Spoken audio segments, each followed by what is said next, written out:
You're divine, my divine.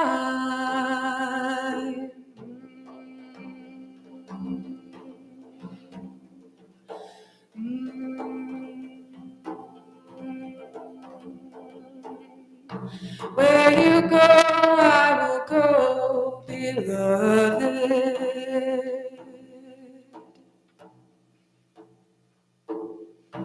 Where you go, I will go.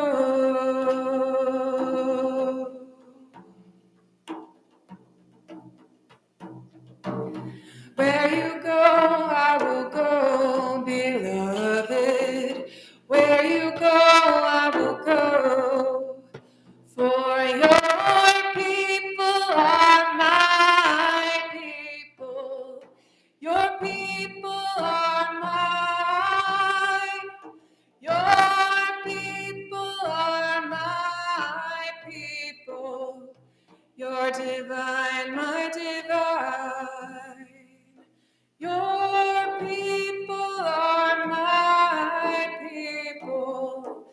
You're divine, my divine. You're divine, my divine. For your people are my people.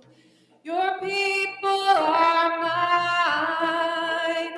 Your people are my people. You're divine, my divine.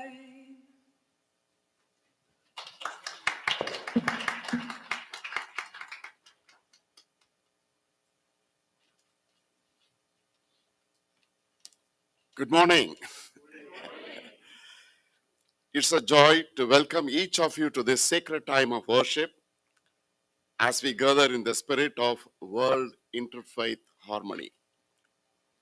This week reminds us of the profound wisdom in our divine traditions and the sacred work of building bridges of understanding, compassion, and justice in our world. I'm Prem Kumar Emmanuel, a third-year MD student and a member of the worship team working under the leadership of Reverend Chad.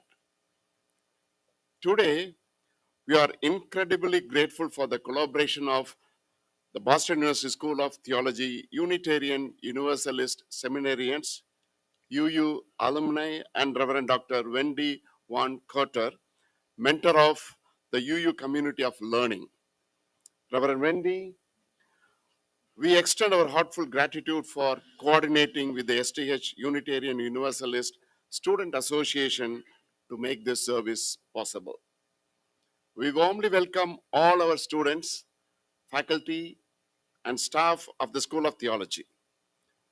Whether you are come here as a seeker, a student, a teacher, a questioner, or a believer, your presence enriches our shared journey of faith and learning. Today, we are blessed to have Kel Alford as our preacher.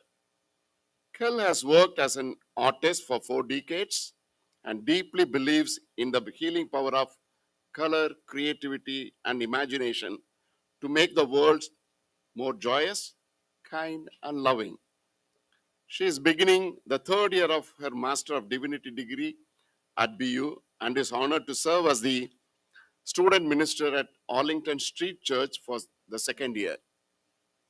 Kel describes herself as both an elder and a beginner, a reminder that the path of wisdom is one of continual growth and renewal. Next week, we will return to Marsh Chapel for a special service led by the International Student Association. Our preacher and celebrant will be Reverend Dr. Shively T.J. Smith, Associate Professor of New Testament and Director of the PhD program, who will lead us in the Holy Communion. We look forward to that time of worship and invite you all to join us. For now, let us center ourselves in this moment, open our hearts to the movement of the Spirit, and step into worship together. Welcome.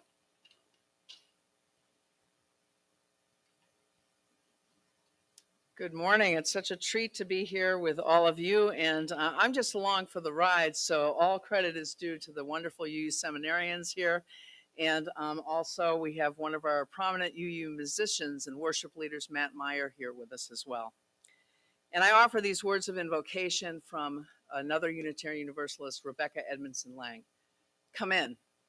Come into this place we make holy by our presence. Come in with all of your vulnerabilities and strengths, fears and anxieties, loves and hopes.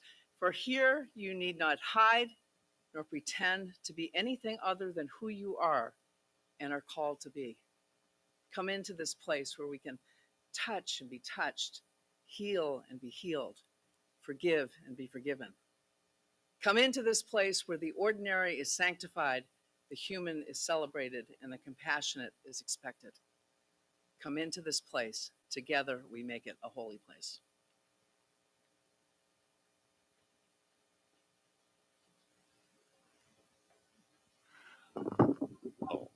Hi everyone. So for this is the chalice lighting. I want to invite you to stand up with me because it's your presence that makes this place sacred is going to be the one that lights the chalice, not me.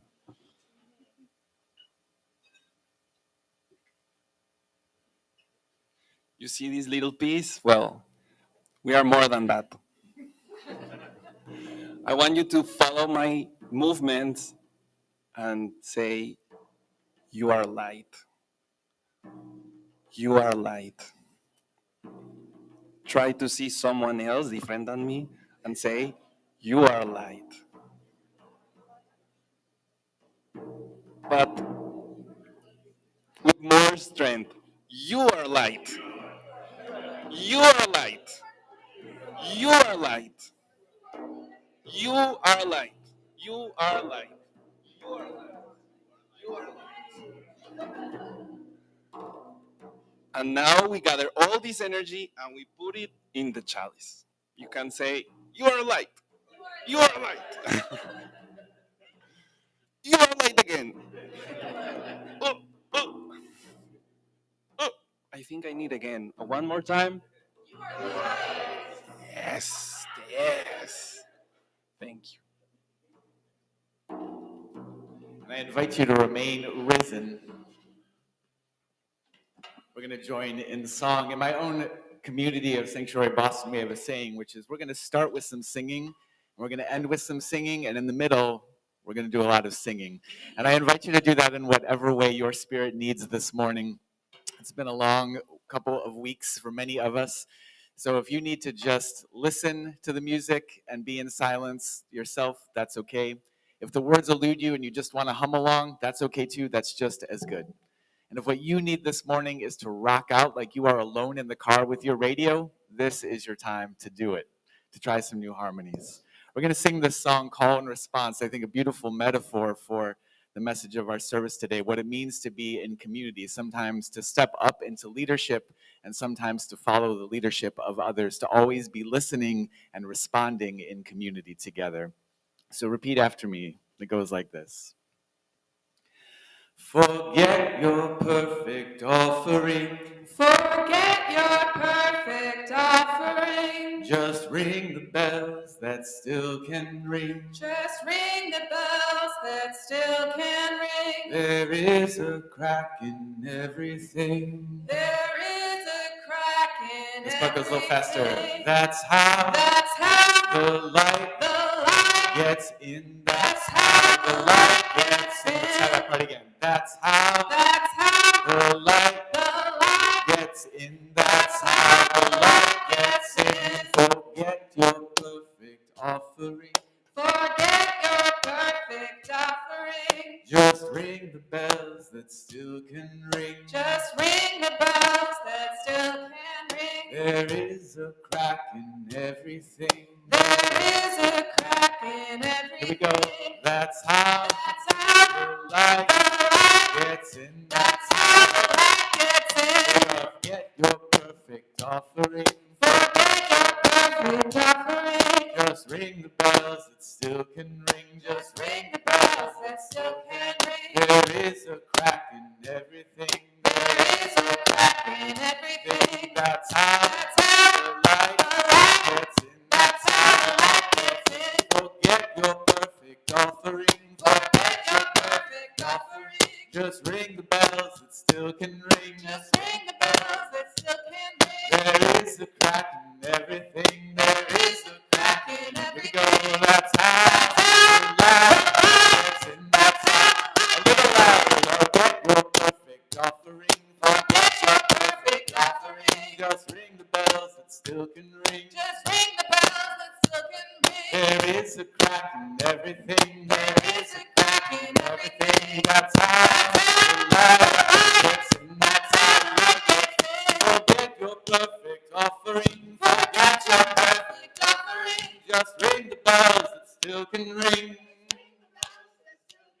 There is a crack in everything. There is a crack in everything. That's how the light gets in. That's how the light gets in. Forget your perfect offering. Forget your perfect offering.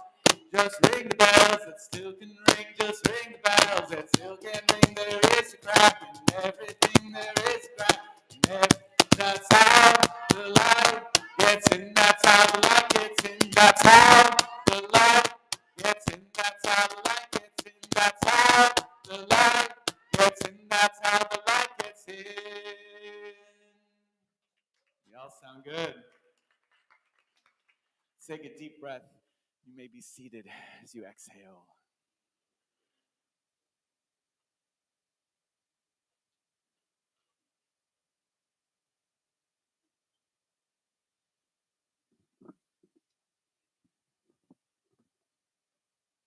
Wow, that helped. Hello and good morning. It's not every week that an Episcopal bishop trends on social media. But then again, as we know, in our exhausted bones and hurting hearts, the week of January 20th was not like any week we'd ever seen. During her sermon at the inaugural prayer breakfast on January 21st, the day after the inauguration of our now President Trump, the Right Reverend Mary Ann Edgar Buddy, Bishop of the Diocese of Washington, D.C., preached from Matthew 7 of the Christian Scriptures to make a plea for unity after the discord and dissonance of our recent elections. Unity, not for agreement, political or otherwise, but for the kind of unity that fosters community, a unity that serves the common good. Bishop Buddy's call for unity was muscular and eloquent and spiritually challenging, calling us to build a solid foundation of rock. A rock foundation that first honors the dignity and sanctity of every human being across glorious and myriad differences and disagreements. A rock foundation that second requires honesty, a sober, brave, unapologetic honesty, even if it costs us dearly. And a rock foundation that third demands humility, a careful and cautious embrace of our complicated humanness. Bishop Buddy quoted Alexander Solzhenitsyn, who astutely observed that the line separating good and evil passes not through states, not between classes, nor between political parties, but right through every human heart and through all human hearts. Buddy's beautiful and robust and refreshing call for unity was the beating heart of her sermon. However, and alas, it was not the part of her message that trended on social media.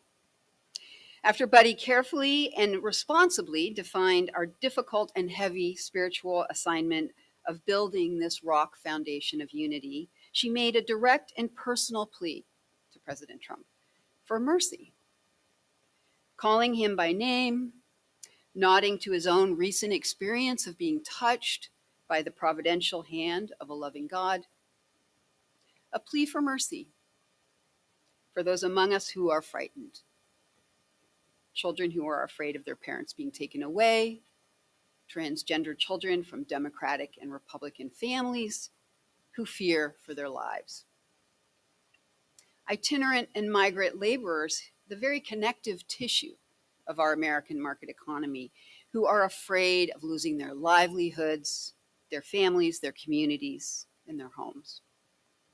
It's truly possible that a more kind, more beautiful, more fierce, and more true call for mercy have never been spoken. And yet, her heartfelt message was immediately appropriated by what social scientists now call the outrage industrial complex. And it was sucked into the echo chambers of social media that are designed to scramble, polarize, and divide.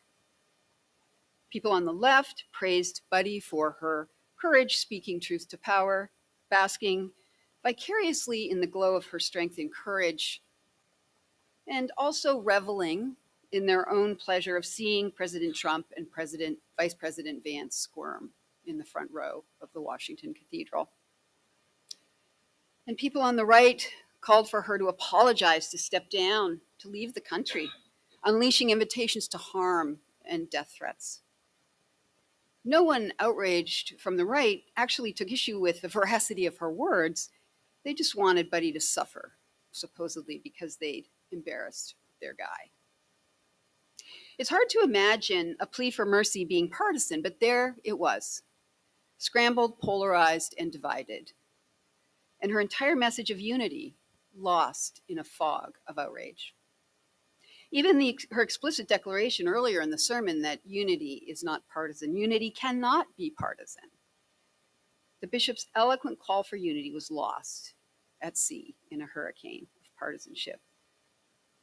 Turns out a call for unity is harder than it sounds. Unity is harder than it sounds because it requires an embrace of diversity, not an erasure of it. Because unity must be realized, paradoxically, by first embracing difference. We must exercise a deep reverence and love, fierce and unsentimental love, for the inherent dignity of every human soul in all our distinct difference and wild diversity. Reverence for and celebration of these distinct differences and wild diversities in the myriad incarnations of human faith is at the center of our gathering today. This is the beating heart of World Interfaith Harmony Week. February 1st to 7th every year, dedicated to dialogue, reflection, and celebration to promote harmony and peace building amongst people of different religions and spiritual faiths. A week imagined, set aside, and set into motion 14 years ago in the choppy wake of the Gulf Wars and all the horror, loss, and trauma that conflict unleashed. World Interfaith Harmony Week originated with a resolution by King Abdullah of Jordan in the 2010 United Nations General Assembly to build on the pioneering work, interestingly enough, of the 2007 Common Word Initiative.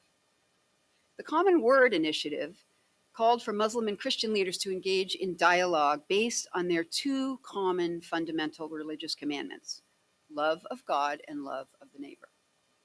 The same two commandments at the heart of all three Abrahamic monotheistic religions, and supposedly, therefore, they thought, the most solid common theological ground possible. The creators of World Interfaith Harmony Week extended the two commandments by adding love of the good to a formula to center goodwill and include everyone, like all of us gathered here today, of all faiths, of no faith at all, of, as Prem said, searching, seeking, all of us.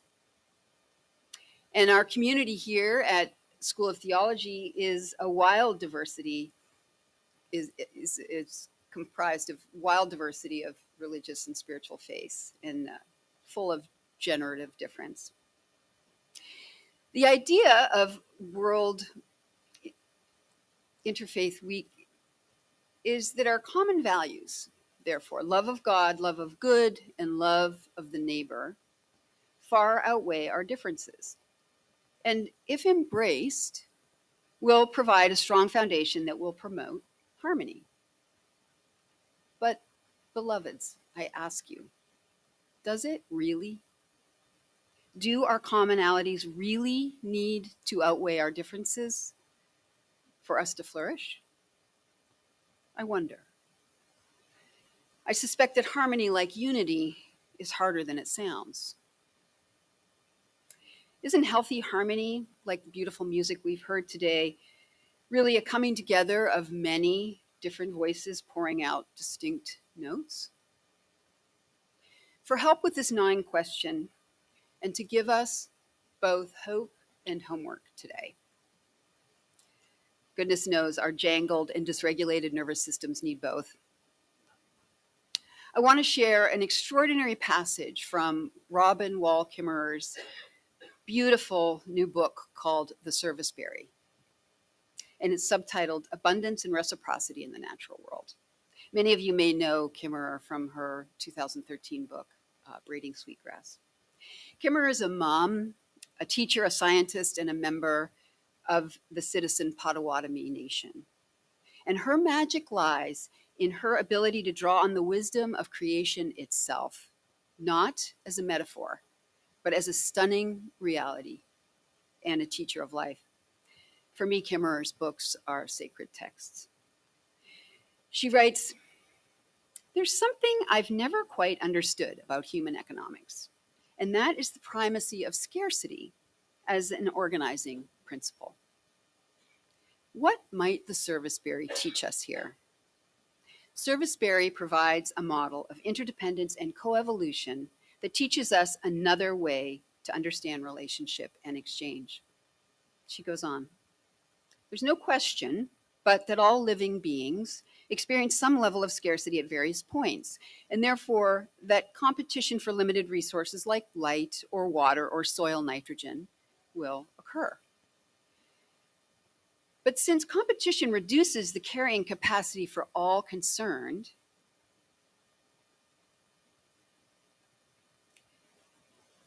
natural selection favors those who can avoid competition. Oftentimes, this is achieved by shifting one's needs away from what is in short supply, as though evolution were suggesting, if there's not enough of what you want, then want something else. This specialization to avoid scarcity has led to a dazzling array of biodiversity, each avoiding competition by being different. Diversity in ways of being is an antidote to scarcity. Diversity in ways of being as an antidote to scarcity. This is the hope I want to leave you with today, the resilience of the Serviceberry and her role as our teacher of the imperative of diversity for the flourishing of creation, including all of us. Diversity is not optional to unity and harmony. It is essential. Unity and harmony are harder than they sound because they don't float down from on high, whole cloth easily or automatically or magically.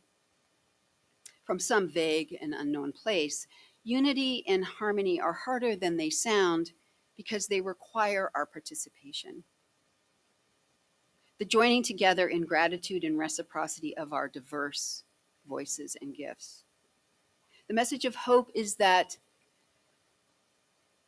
the antidote to scarcity of unity and harmony is us and our gifts abundantly shared. And our homework is to identify and hone our gifts of specialization, our singular notes to add to the choir, our diversity of being to add to the unity and the harmony of creation. Where there's a scarcity of unity and harmony, desire diversity instead. Call it out, celebrate it, practice it, honor it, understand that it is the foundation of unity and harmony. If there's not enough of what you need and what the world needs, be like the Serviceberry. Want something else. Desire something else. Make something else. become something else. That something else is you alone, your voice, your gifts, your very self. And share it with creation so that it and we may flourish alone and together. May it be so. Amen.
Will you use your voice? Will you not sit down when the multitudes are silent?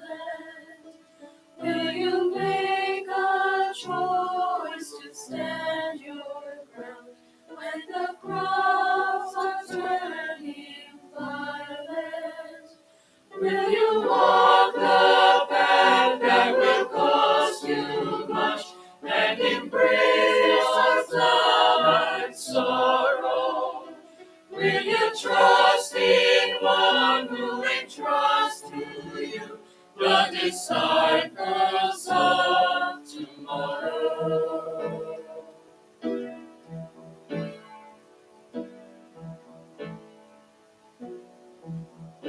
Will you watch the news? Will you watch the news and be eyes of faith and believe it good? Will you share your views? Will you share your views? Will you leave a thoughtful imprint?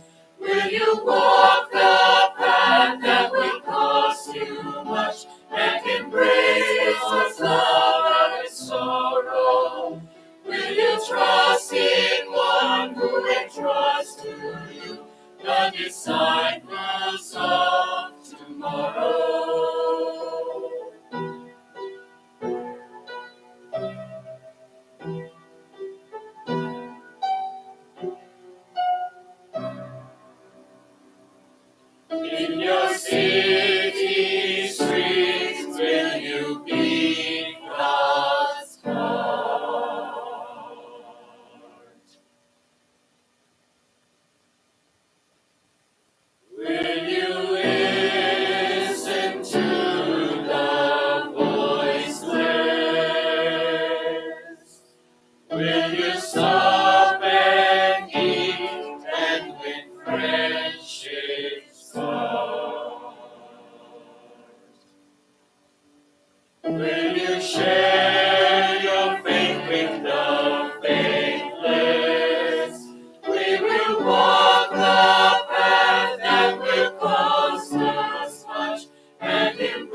Yes, your heart been stirred.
Love has made a place for you where everything is new.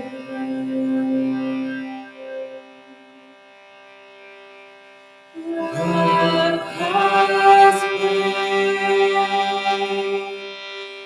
a place for you where everything is new.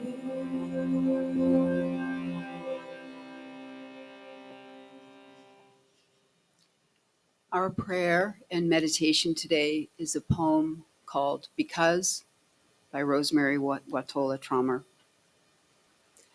So I can't save the world, can't even save myself. Can't wrap my arms around every frightened child, can't foster peace among nations. Can't bring love to all those who feel unlovable. So I practice opening my heart right here in this room and being gentle with my insufficiency. I practice walking down the street, heart first. And if it's insufficient to share love, I will practice loving anyway. I want to converse about truth, about trust. I want to invite compassion into every interaction. One willing heart can't stop a war. One willing heart can't feed all the hungry. And sometimes, daunted by a task too big, I tell myself, what's the use of trying? But today, the invitation is clear: to be ridiculously courageous in love, to open the heart like a lilac in May, knowing the freeze is possible, to take love seriously, to give love wildly, to race up to the world as if I were a puppy, adoring and unjaded, stumbling on my own exuberance, to feel the shock of indifference, of anger, of cruelty, of fear, and stay open, to love as if it matters, as if the world depends on it.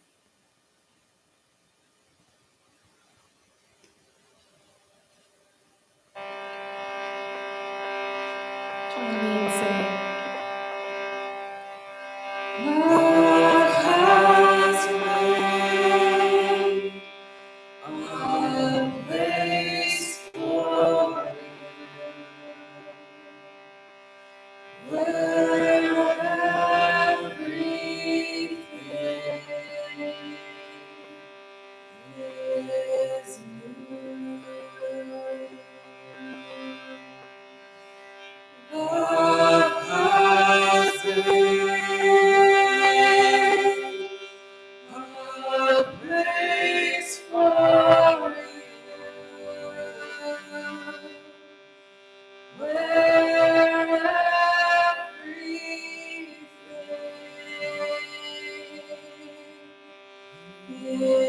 is new.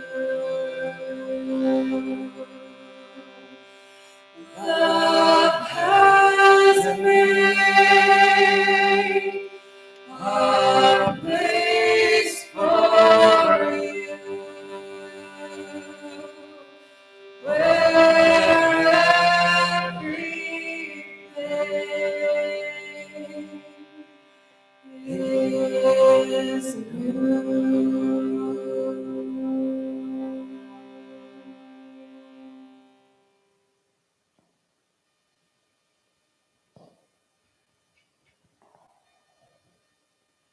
Let us continue in song.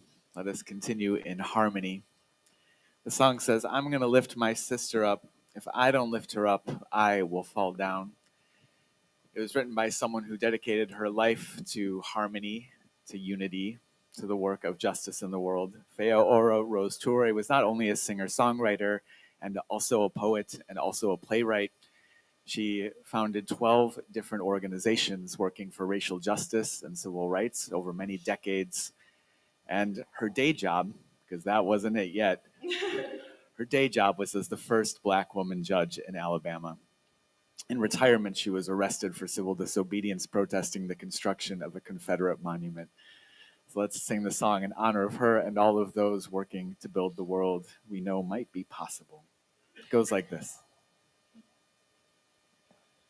I'm gonna lift my sister up. She is not heavy. I'm gonna lift my sister up. She is not heavy. I'm gonna lift my sister up. She is not heavy. If I don't lift her up, if I don't lift her up, if I don't lift her up, I will fall down. Let's try that. I'm gonna lift my sister up. She is not heavy. I'm gonna lift my sister up. She is not heavy. I'm gonna lift my sister up. She is not heavy. If I don't lift her up, if I don't lift her up, if I don't lift her up, I will fall down. That sounds good. I invite you to rise in body or spirit. Here we go. Let's sing it like you mean it. I'm going to lift my brother up. I'm going to lift my brother up. He is not heavy.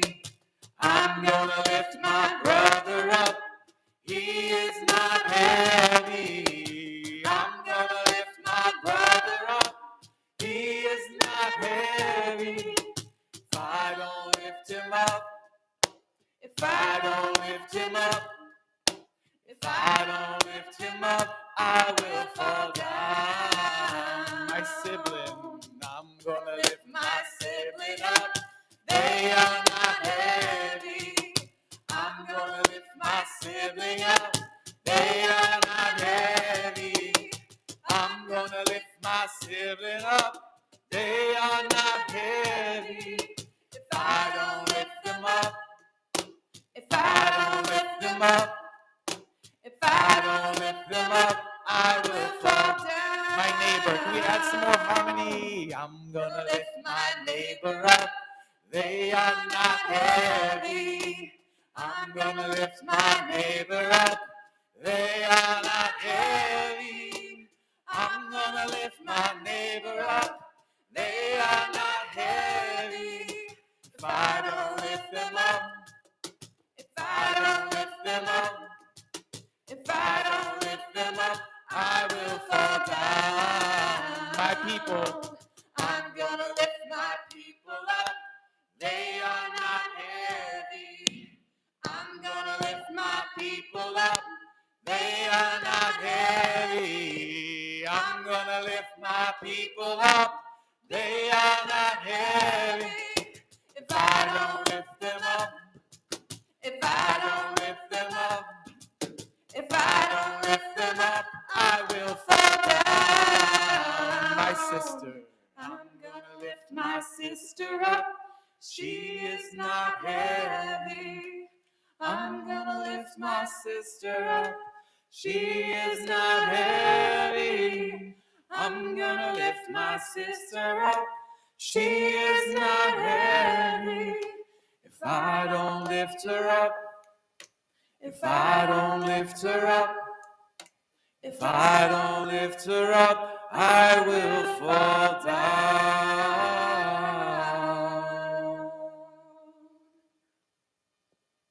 Amen.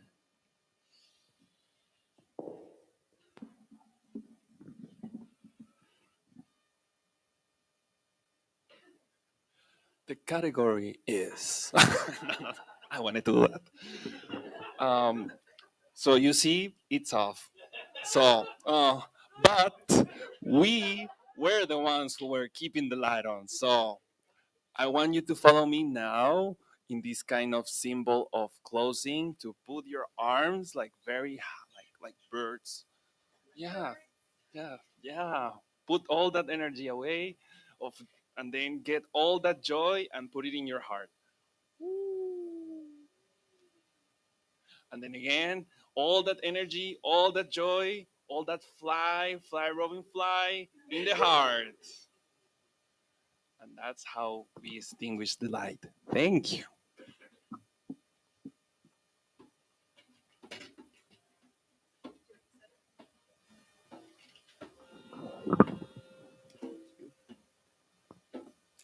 Beloveds, yes, unity and harmony are harder than they sound.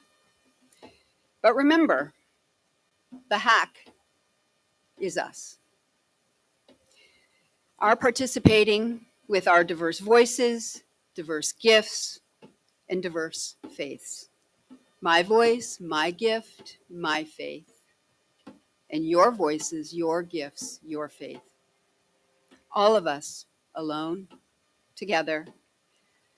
Let us keep this faith and pass it on. The service begins when the service ends. Bless your hearts. I love you. Amen. And let's practice living in harmony a while longer. The song goes like this. Where you go, I will go, beloved. Where you go, I will go. Again. Where you go, I will go, beloved. Where you go, I will go. Next part goes like this. For your people are my people. Your people are mine.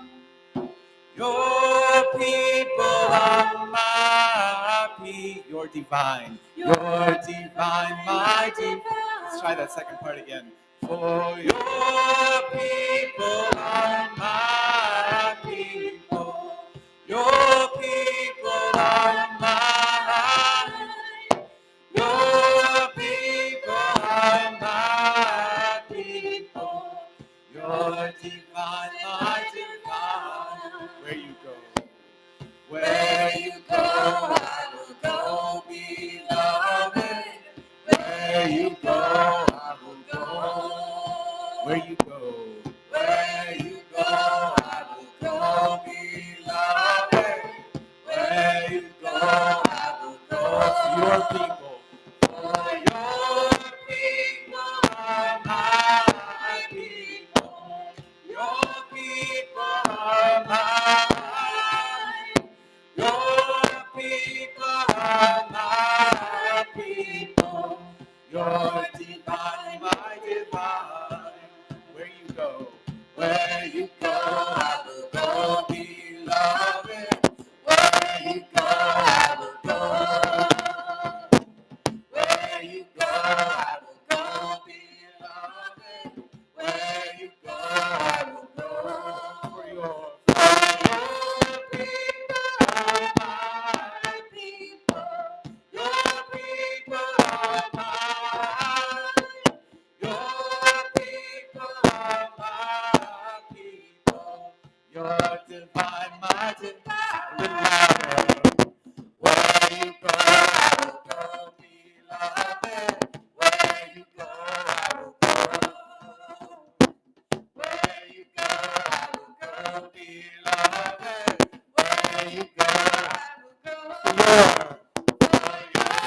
people are my people. Your people are my people are my people. Your divine, my divine. Where you go, I will be loved. Where you go, I will go. Where you go, I will go be loved. Where you go, I will go. Where you go, where you go, I will go. Where you go, I will go be loved. Where you go, where you go, where you go, where you go, I will go be loved. Where you go, I will go. Where you go, I will go be loved. Where you for your people, for your people are my people. Your people are mine. Your people are my people. Your divine, my for your people, for your people are my people. Your people they are mine. Your people are my people. Your divine, my divine. Where you go, where you go, I will go be loved. Where you go, I will go. Where you go, where you go, I will go be loved. Where you go, I will go. Go in peace and go in love and go and be blessed as you are each a blessing to others.